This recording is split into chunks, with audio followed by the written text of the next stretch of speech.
오늘 말씀의 본문은 구약성경 예레미야 애가 5장 21절의 말씀입니다.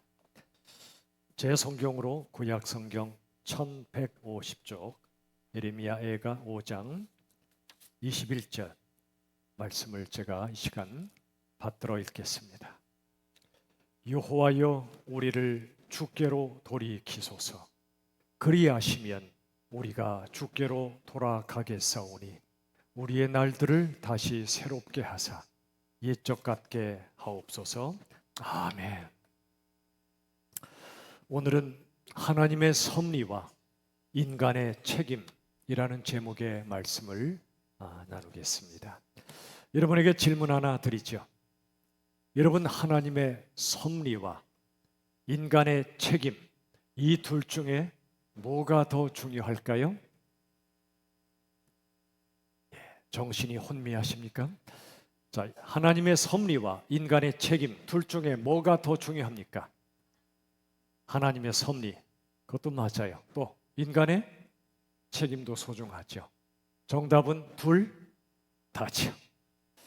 인간의 책임만 강조하고요, 하나님의 섭리를 깨닫지 못하면 율법주의에 빠집니다. 반대로 하나님의 섭리만 강조하고 인간의 책임을 도외시하면 무율법주의에 빠집니다. 무율법주의는 율법 필요 없다는 것입니다. 여러분, 율법주의나 무율법주의나 둘 다 성경의 바른 가르침이 아닙니다. 오늘은 하나님의 섭리와 인간의 책임에 대해서 동시에 생각해 보길 원합니다. 오늘 본문의 말씀 속에 이 두 가지가 나타나 있습니다. 우리 함께 읽어보죠. 예레미야 애가 5장 21절 함께 읽습니다. 여호와여, 우리를 주께로 돌이키소서. 그리하시면 우리가 주께로 돌아가겠사오니 우리의 날들을 다시 새롭게 하사 옛적 같게 하옵소서. 아멘. 이 말씀 잘 보세요. 섭리와 책임이 동시에 나타납니다. 여호와여, 우리를 주께로 모아소서. 돌이키소서. 우리 혼자 힘으로, 우리 스스로의 능력으로 주님께로 돌아갈 수가 없습니다. 그러므로 주님, 우리를 주께로 돌이켜 주시옵소서. 이건 하나님의 섭리입니까? 인간의 책임입니까? 하나님의 섭리를 바라는 것입니다. 그 다음, 그리하시면, 말씀을 다시 보세요. 그리하시면 우리가 주께로 뭐하겠사오니? 돌아가겠사오니, 주님께 돌아가겠습니다. 이건 하나님의 섭리입니까? 인간의 책임입니까? 인간의 책임이죠. 돌이켜 주시옵소서. 섭리를 바라고 돌아가겠습니다. 책임을 고백합니다. 여러분, 이처럼 성경 곳곳에서 하나님의 섭리와 인간의 책임을 함께 강조하고 있습니다. 두 구절만 보죠. 빌립보서 2장 13절. 너희 안에서 행하시는 이는 하나님이시니 너희에게 소원을 두고 행하게 하시나니. 보세요. 섭리와 책임, 너희 안에서 행하시는 이건 뭐죠? 하나님의 섭리입니다. 그 다음, 소원을 두고 행하게 하신다. 이건 인간의 책임이에요. 골로새서 1장 29절도 마찬가지예요. 우리 같이 읽어봅시다. 시작. 내 속에서 능력으로 역사하시는 이의 역사를 따라 힘을 다하여 수고하노라. 보세요. 내 속에서 능력으로 역사하시는 우리 성령 하나님의 역사, 이건 하나님의 섭리입니다. 그 다음에 힘을 다하여 수고한다. 인간의 책임이에요. 여러분, 인간의 책임, 그 전에 하나님의 섭리, 성경 전체를 관통하는 두 기둥입니다. 먼저 성경은 하나님의 섭리에 대해서 무궁무진하게 말씀해 주십니다. 오늘 본문의 말씀 바로 앞쪽에 예레미야 애가 5장 19절, 우리 같이 한번 다 같이 읽겠습니다. 여호와여, 주는 영원히 계시오며 주의 보좌는 대대에 일어나이다. 아멘. 이 말씀은 하나님의 섭리입니까? 인간의 책임입니까? 하나님의 섭리지요. 여호와여, 우리에게 찾아오시고 쓰러진 자를 일으켜 세우시는 우리 곁에 계신 하나님이 여호와 하나님이십니다. 그 다음, 주는 우리 인생과 세상의 주인 되신 분께서는 영원히 계십니다. 세상 모든 게 사라져도 하나님은 영원히 살아계시다는 말씀이죠. 그 다음, 주의 보좌는 그랬습니다. 보좌는 통치를 말합니다. 하나님의 통치는 영원히 계속된다 말씀합니다. 5장 19절 다시 보세요. 여호와여 주는 영원히 계십니다. 주의 보좌 즉 통치는 대대에 이릅니다. 하나님이 어떤 하나님이시라고요? 모든 걸 영원히 통치하시고 섭리하시는 주권자 하나님이라 말씀하고 있습니다. 그런데 이러한 하나님의 주권에 도전하는 일이 벌어졌습니다. 어디에서요? 최초의 장소는 에덴 동산입니다. 에덴 동산은 모든 것이 완벽하게 구비된 곳입니다. 모자람이 전혀 없는 곳이었어요. 그런데 모든 환경이 완벽할 때 하나님을 대적합니다. 우리도 그렇습니다. 우리는 모든 환경이 완벽해지기를 간절히 바랍니다. 좋은 집, 좋은 차, 좋은 관계, 내가 원하는 성공, 행복. 그런데 모든 여건이 완벽했던 에덴 동산에서 하나님을 대적했다는 것 생각해 봐야 됩니다. 우리들은 환경의 완벽함을 추구하며 살지만 그 환경의 완벽함 때문에 하나님을 대적할 수 있음을 잊어버릴 때가 많습니다. 이스라엘 백성들 광야를 지나 가나안 땅에 들어가서 환경이 너무너무 좋아지면 하나님을 떠날 것을 미리 아셨기에 하나님은 끊임없이 모세를 통해 말씀하셨습니다. 너희가 그 땅에 들어가 배부르면 나를 모른다 할 것이다. 에덴 동산에서 사단 마귀가 침투해서 아담과 하와를 유혹했습니다. 어떻게 유혹했죠? 이 선악과를 따먹으라. 그러면 너희가 하나님처럼 될 것이다. 하나님 말씀 따르지 마라. 그러면 너희는 신적 존재가 될 수 있다.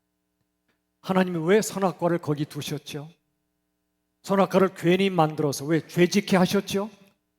그게 아닙니다. 선악과를 거기 두신 이유는 우리에게 선택권을 주신 겁니다. 자유의지를 주신 것입니다. 하나님을 받아들일 수도 있고 하나님을 거부할 수도 있는 놀라운 선택권을 우리에게 주신 것입니다. 이 자유의지와 선택권이 빠지면 하나님의 형상이 되지 않습니다. 우리를 존귀한 존재로 만드셨기 때문에 선택권을 주신 겁니다. 하나님을 믿어도 무서워서 믿는 것도 아니고 억지로 믿는 것도 아니고 내 인격적 결단과 선택으로 믿기를 원하셨던 겁니다. 그래서 하나님이 선악나무를 주신 겁니다. 하나님이 주신 그 선택권으로 그들은 하나님을 대적하기로 결정합니다. 선악과를 따먹으라. 너희가 하나님처럼 될 것이기 때문에 하나님이 따먹지 말라고 하셨다. 사단과 마귀가 그렇게 유혹했습니다. 선악과 따먹지 말라는 말씀 순종하지 마. 선악과를 따먹어야 너희는 신적 존재가 될 수 있어. 하나님은 우리를 선택권을 가진 자유를 가진 기가 막힌 하나님의 형상으로 창조하셨건만 이미 하나님의 자녀로 영광의 신분을 가졌건만 사단과 마귀는 너희가 하나님께 불순종해야 선악과 따먹어야 하나님처럼 되고 신적 존재가 될 수 있다고 유혹한 겁니다. 이스라엘 역사학자 유발 하라리는 호모 데우스란 책을 썼습니다. 호모 인간이란 말입니다. 데우스 신이란 말입니다. 하나님. 호모 데우스는 신이 된 인간, 신적인 인간이란 뜻입니다. 요즘 세상 과학기술, 특히 인공지능이 대단히 발전했죠. 신의 영역을 넘보고 있습니다.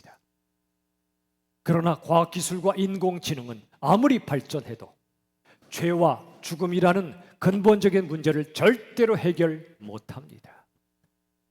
사람들은 에덴 동산부터 지금까지 끊임없이 하나님처럼 되려고 합니다.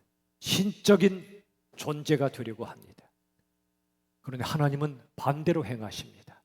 사람은 하나님처럼 되려고 했지만 하나님은 사람이 되어 이 땅에 오셨습니다. 크신 하나님께서 작은 사람이 되셨습니다. 왜 그러셨죠? 우리 욕심은 작은 걸 못 견딥니다. 커지고 싶어 합니다. 모든 우리의 삶의 목표는 커지는 겁니다. 그런데 하나님은 반대로 행하셨습니다. 작아지셨습니다. 왜 그러셨죠? 우리를 구원하시기 위해서입니다. 먼지 같은 인생들을 구원하시기 위해서입니다. 하나님이 먼지 같은 인간의 모습으로 오신 겁니다. 하나님이신 분이 사람이 되셨다. 바로 예수님이야말로 진정한 호모데우스입니다. 인간이 하나님의 위치까지 올라가려고 하는 신적인 존재가 되려고 하는 잘못된 호모데우스가 아니라 하나님이 인간이 되어 오신 진정한 호모데우스 예수님이십니다. 여러분, 우리 스스로의 힘으로 신적인 존재가 될 수 있는 게 아니에요. 우리가 예수님 안에 거할 때 우리는 하나님의 자녀가 되는 것입니다. 우리 스스로 영원 불면의 존재가 될 수 있는 게 아니고요, 예수님의 영원한 생명을 받아 영생을 누리게 되는 것입니다. 요한복음 10장 10절 우리 다 같이 읽어보죠. 예수님이 오신 목적이 기록되어 있습니다. 함께 읽습니다. 내가 온 것은 양으로 생명을 얻게 하고 더 풍성히 얻게 하려는 것이라 하며, 양으로 생명을 얻게 한다. 무슨 뜻이죠? 우리가 생명을 잃어버렸다는 겁니다. 하나님의 생명을 잃어버렸다는 겁니다. 육신의 생명이 전부인 줄 압니다. 하나님이 사람을 만드실 때 어떻게 만드셨죠?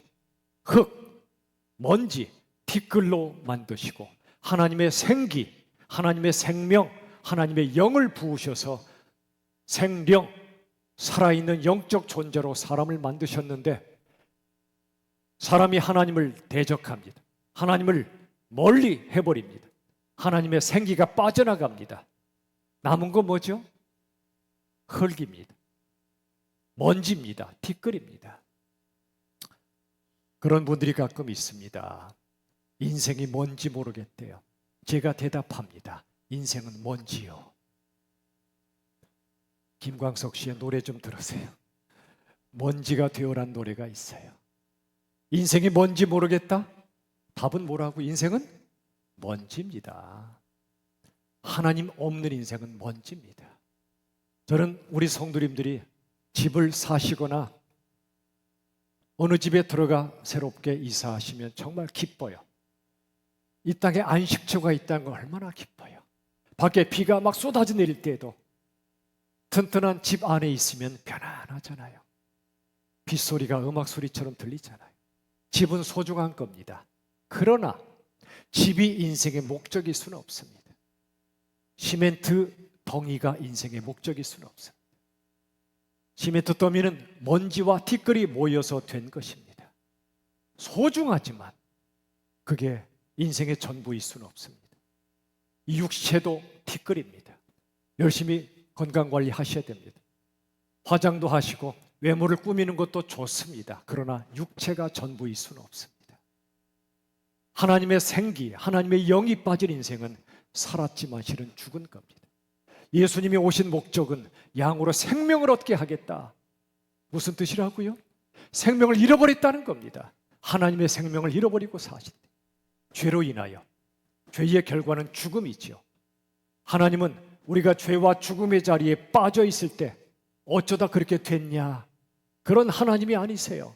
네 스스로 죄와 죽음을 이기고 내게 와, 그러지도 않으십니다. 죄와 죽음의 자리에 뛰어드십니다. 우리가 죄와 죽음의 자리로 들어갈 때 따라 들어가십니다. 죄악의 상황에 친히 들어가셔서 하나님 없는 자리에 있는 우리들을 구원하셔서 그 자리를 하나님 없는 자리가 아니라 하나님이 임재하시는 자리로 바꾸십니다.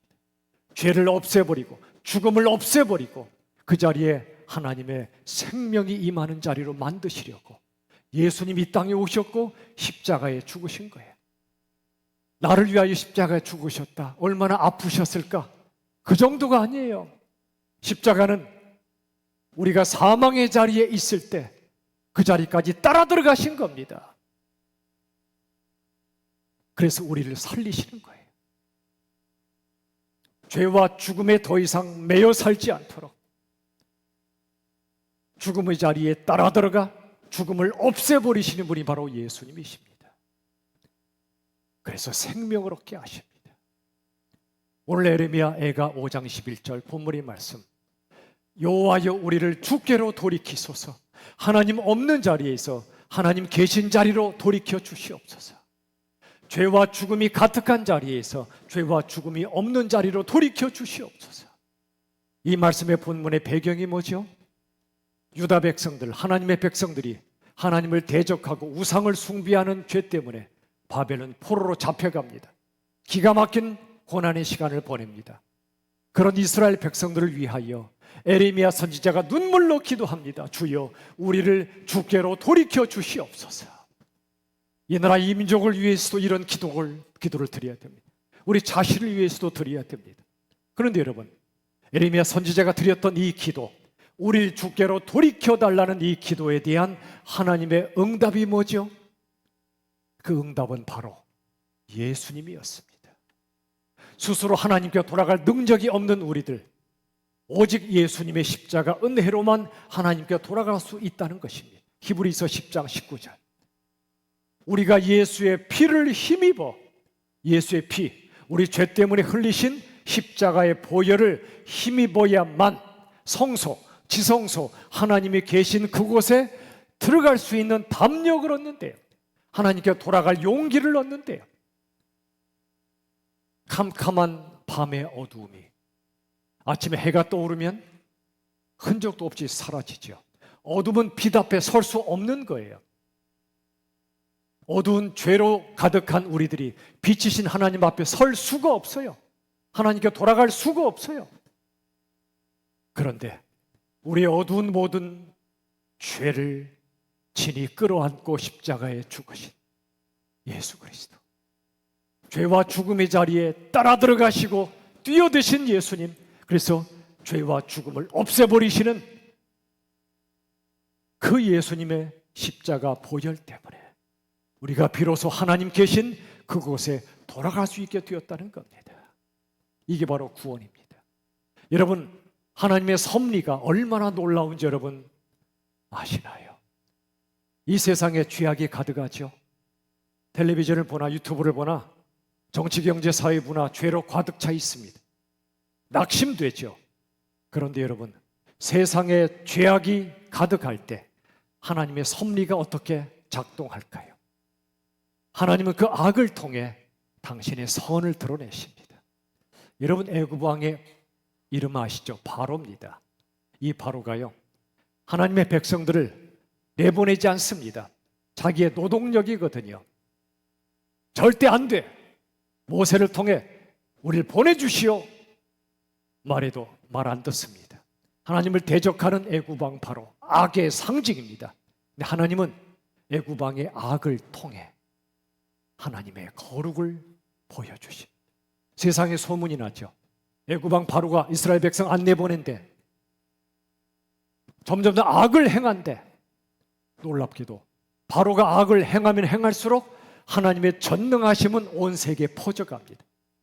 열 재앙을 통해 세상의 제왕인 바울을, 또 바울의 자식까지 하나님의 생명을 뺏어가심으로 세상의 왕이 하나님이심을 보여주십니다. 악이 판을 치면 판을 칠수록 하나님의 선이 드러나시는 겁니다. 하나님의 거룩하심이 드러납니다. 알렉산더 포프는 이렇게 말합니다. 어두운 부분이 그림의 전체 구도에 기여하듯이 어두운 악도 하나님의 영광을 드러내는 데 기여한다. 자, 많은 분들이 좋아하시는 화가 반 고흐의 그림, 별이 빛나는 밤에, 이런 그림을 보면 캄캄한 밤이에요. 하늘은 어두워요. 그런데 하늘에 떠 있는 별들이 얼마나 밝은지, 밤이지만 낮 같아요. 별빛이 환하게 빛나는 건 그림의 배경에 캄캄한 어둠이 있기 때문에 그렇습니다. 어두운 부분이 그림의 전체에 기여하듯이 세상의 어두운 악도 하나님의 선, 하나님의 거룩, 하나님의 영광을 드러내는 데 기여한다는 겁니다. 여러분, 그러므로 세상의 악이 판쳐도 낙심하지 마십시오. 하나님은 세상 죄악이 관영하고 가득 찰수록 그걸 뒤집어 하나님의 선을 온 세상에 펼치신다는 걸 믿으시길 바랍니다. 이 하나님의 섭리입니다. 우린 하나님의 섭리를 믿고 인간의 책임을 다하면 됩니다. 악인은 악인의 역할을 하는 거예요. 그리스도인은 의인의 역할을 하면 돼요. 악인은 어둠을 드러내는 역할을 하고 있고 우리는 빛을 드러내는 역할을 하면 돼요. 모두가 자기 역할을 하고 있는 거예요. 세상 죄악에 대한 하나님의 섭리 놀랍습니다. 또 하나, 우리를 괴롭히는 인생의 고난에 대한 하나님의 섭리 역시 참으로 놀랍습니다. 하나님은 우리의 고난을 절대로 헛되게 하지 않으십니다. 내가 흘렸던 아픔의 눈물 한 방울도 헛되게 하지 않으십니다. 그래서 이 과정을 통해 우리를 참 사람으로 빚어 가십니다. 어느 산속에 세 그루의 나무가 있었어요. 저마다 소원을 가지고 있었대요. 첫 번째 나무는 왕을 모시는 화려한 침대가 되고 싶었대요. 두 번째 나무는 온 세계를 항해하는 큰 배가 되고 싶었대요. 세 번째 나무는 하늘을 향해 우뚝 서 있는 아름드리 나무가 되고 싶었대요. 어느 날 나무꾼이 그 첫 번째 나무를 찍었어요. 그리고 작은 구유를 만들었어요. 왕궁의 화려한 침대는커녕 말들이 핥아먹는 초라한 모기통이 된 겁니다. 인생 망한 거죠. 그런데 바로 그곳에 한 분이 태어나셨죠? 누구죠? 예수님이십니다. 하나님의 아들 예수님이 태어나셨습니다. 30년이 지납니다. 나무꾼은 두 번째 나무를 찍습니다. 그래서 조그만 고깃배를 만들었습니다. 큰 배가 뒤에 온 세계를 누비고 싶었는데 그 꿈이 산산조각 났습니다. 기껏해야 비린내 나는 생선이나 싣는 초라한 배가 된 겁니다. 그런데 예수님께서 갈릴리 호수에 오시던 날 그 고깃배에 오르셨습니다. 죽은 영혼들을 살리는 생명의 말씀을 전하셨습니다. 그로부터 3년 후 나무꾼은 세 번째 나무를 찍습니다. 그리고 십자가를 만들었습니다. 아름드리 나무는커녕 죄인들의 형틀이 되고 만 겁니다. 망한 거죠. 그런데 그 십자가에 누가 달리셨습니까? 예수님이 달리셨습니다. 그리고 우리를, 인류를 구원하셨습니다. 이 세 그루 나무의 소원 하나님이 들어주셨습니까? 안 들어주셨습니까? 안 들어주셨지만 들어주셨습니다. 그들의 소원은 기껏해야 화려한 침대, 커다란 배, 아름드리 나무였고 하나님은 그 소원을 안 들어주신 것 같았지만 하나님은 그들의 소원보다 훨씬 더 영광스럽고 존귀한 존재가 되게 해주신 거예요. 하나님도 우리 소원 잘 안 들어주세요. 그런데 그게 아니라는 겁니다. 내가 바라던 그 소원 안 들어주신 것 같지만 하나님은 우리가 생각한 것보다, 우리가 기도한 것보다 더 영광스럽고 존귀한 존재로 빚어가십니다. 여러분, 인생의 모든 일에는 하나님의 섭리가 펼쳐지고 있어요. 우리 삶에 실망의 순간이 있었다면 그 순간이 우리에게 꼭 필요했던 겁니다. 우리 삶에 갈등의 순간이 있었다면 그 순간도 우리에게 꼭 필요했던 거예요. 저도 지난날을 돌아보면 끔찍했던 고통의 순간들이 여러 번 있었습니다. 그런데 돌아보니까 그 순간들이 제게 꼭 필요했더라고요. 그 순간들이 있었기 때문에 많은 걸 깨닫고 제 안에 많은 것들이 깨트려지고 예수님을 향해 걸어가게 되었습니다. 하나님은 우리 삶의 모든 순간들이 합력하여 아름다운 선을 이루신다는 걸 믿으시길 바랍니다. 여러분의 눈물도, 여러분의 한숨도, 여러분의 어떤 고통도 절대로 헛되지 않게 하신다는 걸 믿으시길 바랍니다. 하나님의 섭리란 말입니다. 다 함께 저를 따라 고백합시다. 삶에서 버릴 것은 하나도 없다. 버리고 싶지요. 지우고 싶지요. 아픈 기억들, 끔찍한 아픔들, 그것들이 없었으면 좋았을 텐데 맞아요. 저도 그랬어요. 그런데 돌아보니, 내 삶을 돌아보니 하나님의 섭리가 펼쳐지고 있었던 거예요. 그래서 하나님이 허락하신 삶의 모든 순간순간들 중에 버릴 것이 하나도 없었던 거예요. 하나님은 우리의 성공과 실패, 만남과 이별, 건강과 질병, 삶과 죽음, 그 모든 걸 통해 우리를 예수님을 닮은 빛나는 존재로 다듬어 가시고 눈부신 존재로 키워가고 계시다는 겁니다. 이게 바로 하나님의 놀라운 섭리입니다. 그러나 동시에 우리에겐 책임이 있습니다. 세상의 악이나 인간의 고난을 통해 하나님이 섭리하시는 결론도 우리를 참 사람으로 만드시는 거예요. 옛사람을 벗고 새 사람을 입는 예수님 닮은 참 사람. 마찬가지로 우리의 책임도 똑같아요. 우리의 책임도 예수님 닮은 참 사람이 되는 겁니다. 어떤 사람이 참 사람일까요? 나는 작아지고 예수님이 커지시는 사람이에요. 다들 커지려고 안달인데 반대로 하나님이 인간으로 작아지신 것처럼, 예수님이 그리하신 것처럼 나도 작아지고 예수님이 커지시는 사람. 그리고 참 사람은 내가 희미해지고 예수님이 선명해지시는 사람이에요. 만약 제가 목회하면서 제가 선명해지고 예수님이 희미해지시면 제 목회 잘못한 겁니다.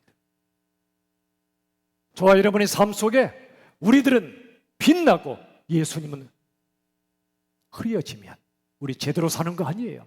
반대로 나는 희미해지고 나를 통해 예수님이 선명하게 나타나시는 사람, 참 사람이에요. 결국 참 사람은 내가 죽고 예수님만 살아 역사하시는 사람이에요. 우리 교회 인간의 교회입니까? 예수님의 교회입니까? 우리 인생 내가 주인입니까? 예수님이 주인이십니까? 여러분, 예수님이 말씀하셨습니다. 너희가 나를 따르려거든 자기를 부인하고 자기 십자가를 지고 나를 따르라. 자기 부인은 자기 죽음을 말해요. 자기 십자가는 내가 죽은 십자가를 말해요. 다 함께 저를 따라 고백합시다. 삶은 자기 죽음의 과정이고 죽음은 자기 죽음의 절정이다. 잘 보세요. 우리가 사는 날들은 내 자아의 죽음을 훈련하는 과정이에요. 속삭이는 사람 때문에, 기가 막힌 상황 때문에, 정말 내 자신 때문에 죽고 싶은 수많은 날들이 있잖아요. 우리가 살아가는 날들, 숨쉬며 사는 날들은 실은 내 자아의 죽음을 훈련하는 과정이에요. 하나님이 부르셔서 우리가 죽는 날이 오겠죠. 그날은 내 자아의 죽음이 완성되는 날이에요. 저 매일 살다가 미치겠어요. 왜 미치겠는지 아세요? 옛날에 상황 때문에 또는 사람 때문에 미치겠는데 언제부턴가는 아니에요. 상황과 사람 때문도 있지만 제 자신 때문에 미치겠어요. 내 자아가 시퍼렇게 살아있어서 교만 떨고 함부로 정죄하고 함부로 말하고 행동했던 제 자아가 살아있는 게 너무너무 속상하고 아프고 미치겠어요. 제가 살아가는 과정은 자기 죽음의 과정이에요. 예수님과 함께. 그런데 하나님이 저를 부르시는 그날이 오면 이렇게 저를 미치게 하던, 괴롭게 하던 제 자아가 완벽하게 죽는 날이 되니 얼마나 신나는 날이냐고요. 얼마나 자유로운 날이냐고요. 죽음은 두려워할 게 아니에요. 우린 이미 죽었어요. 예수님과 함께. 그런데 이미 죽었는데 뭘 두려워해요? 또 한 가지 죽음을 두려워할 이유가 없는 것은 죽음의 날은 그토록 나를 괴롭히고 나를 올가매던 내 자아가 완벽하게 죽어 자유와 평화와 생명과 사랑과 영광을 누리는 날인데 죽음이 뭘 두려운 일이냐고요. 말씀을 맺겠습니다. 사랑하는 여러분, 하나님의 섭리를 믿으시나요? 세상의 악도 인생의 고난도 뒤집어서 선을 이루시고야 마시는 하나님의 섭리를 믿으신다면 인생의 주어가 달라져요. 인생의 주어가 내가 아니고 하나님이 돼요. 주어가 하나님이 되면 어떤 사람도 어떤 상황도 우리를 무너뜨리지 못해요. 잘 되어도 교만하지 않고요, 잘 안 되어도 절망하지 않아요. 내 계획대로 안 돼도 하나님의 더 좋은 계획이 있음을 믿기 때문에, 우리 실패해도 하나님은 절대로 실패하지 않으심을 믿기 때문에 그 누구도 무엇도 우리를 무너뜨리지 못해요. 부디 여러분, 하나님의 선하신 섭리를 신뢰하십시오. 그리고 예수님이 땅에 오셔서 우리 위해 죽으시고 부활하신 모든 것은 우리를 참 사람으로 만드시려는 거예요. 인간의 책임은 그거예요. 어떤 소유보다, 어떤 성공보다 예수님 닮은 참 사람이 되는 것. 예수님이 걸어가신 십자가의 길을 영광으로 알며 걸어가는 제자의 삶을 사는 것. 이게 우리에게 주어진 책임이에요. 섭리를 신뢰하시고 책임을 다함으로 오늘 또 내일 또 예수님 안에서 힘차게 승리하시기를 우리 주 예수님의 이름으로 축원합니다. 찬양합시다. 창조의 아버지란 찬양인데요, 너무나 귀한 가사와 곡조입니다. 창조의 아버지 섭리를 보여달라는 고백을 찬양으로 드립시다. 창조의 아버지, 창조의 아버지, 그 섭리 보이사 택하신 세대 일으키어 이 땅을 고치소서. 주의 크신 능력, 주의 크신 능 만물이 사모하니, 만물이 사모하니 성령의 기름 부어주사, 성령의 기름 부어주 이 시간 임하소서. 이 시간 임하소서. 주 영광 여기 임하사, 열방 향해 그 빛 비추소서. 주의 얼굴 구할 때 주의 향기 머무소서. 열방의 통치자, 열방의 통치자,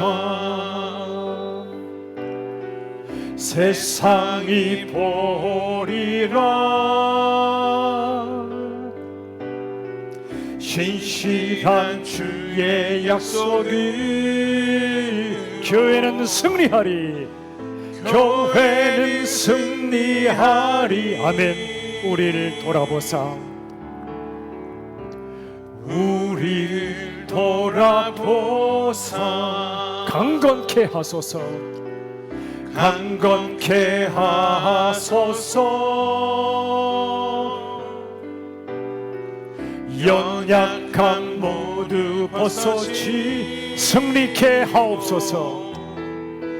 승리케. 우리 한번 손들고 찬양할까요? 주 영광, 주 영광 여기 임하사, 열방 향해 그 빛 비추소서. 주의 얼굴 구할 때 주의 향기 마지막으로 주 영광 여기 임하사, 주 영광, 주님 영광 여기에 임하여 주시옵소서. 열방 향해 그 빛 비추소서.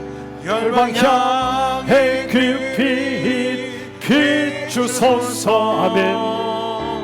주의 얼굴 구할 때 주의 향기 머무소서. 아멘. 오늘 핵심 메시지가 이것이었습니다. 세상의 모든 악이든 인생의 고난이든 뛰어넘어 역사하시는 하나님의 섭리를 믿고 참 사람이 되는 인간의 책임을 다하라 말씀하십니다. 우리의 책임은 예수님 닮은 참사람 되는 거예요. 참사람은 나는 죽고 오직 예수님만 드러나시는 그 사람이에요. 묵상에 기도 드릴 때 주님, 하나님의 그 놀라우신 섭리를 믿게 하시고 참사람이 되는 책임을 다하며 주님과 동행하며 세상을 힘차게 살아가도록 이 시간 합심하여 기도합시다. 아버지 하나님, 하나님의 섭리가 살아 역사하심을 믿습니다. 모든 죄악 속에도 하나님께서는 오히려 하나님의 선을 이루어 주시고 인생의 끔찍한 고난 속에도 하나님이 임재하여 주셔서 아버지 우리를 참 사람으로 빚어가실 줄로 믿습니다. 아버지 우리 주 나는 죽고 예수님만 나타나게 하여 주시옵소서. 오직 주님만 의지하는 자들 되게 하여 주시고 험한 세상 승리할 수 있도록 도와주시옵소서.